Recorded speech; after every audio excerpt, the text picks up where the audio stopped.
जो कहते हैं कि ऐसा चाहूं राज में सब मिले सबन को अन्न, छोट बड़ो सब संग बसे रविदास रहे प्रसन्न। वो ऐसी बात करते हैं स्वतंत्रता समानता बंधुत्व की बाबा साहब की उस बात को उस जमाने में, बुद्ध की बात को उस जमाने में स्थापित करते हैं और बेगमपुरा की बात करते हैं जहां किसी प्रकार का गम न हो।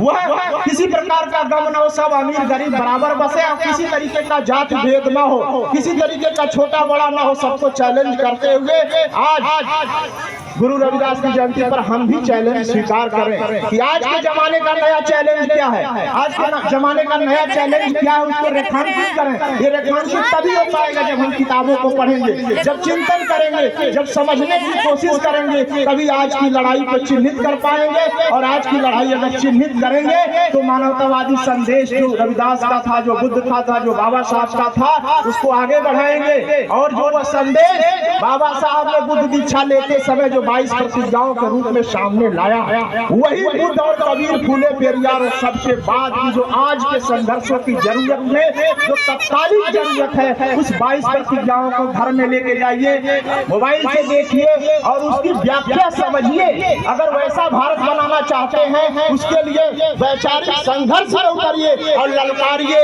इस देश में बुद्ध का धम्म ही सबसे बढ़िया धम्म है। रविदास और कबीर और फूले पेरियार बाबा साहब की विचारधारा ही विचारधारा है। और उन सभी बीमार भारतीयों को आजाद करने की बात कीजिए जो डेंगू और मलेरिया की तरह सनातनी ब्राह्मणवादी बीमारी से ग्रस्त है, जो अपने को महान कहते हुए नीच काम करते हैं, जो इंसानों में गैर बराबरी की बात करते हैं, महिला को दोयम दर्जे की बात करते हैं, जो पितृसत्ता और जातिवाद को लेकर के प्रसन्न होते हैं और उसी को अद्भुत मानते हैं, उसी को अपना संस्कार मानते हैं, उसी को भारत की पहचान मानते हैं। तो ये सवाल हमारा सवाल नहीं है, ये इस देश का सवाल है। गुरु रविदास हमारे महापुरुष नहीं है, ये इस देश के महापुरुष हैं। ये जो बहुजन परंपरा के जो नायक हैं, इस देश के नायक हैं, जो इस देश को सुंदर और बेहतरीन बनाना चाहते थे। इसलिए ललकारिए हर जाति के लोगों को कि जातिवाद से बाहर निकलिए। अगर देशभक्त बनते हो, देशभक्ति की तहजीब है, देशभक्ति समझना चाहते हो,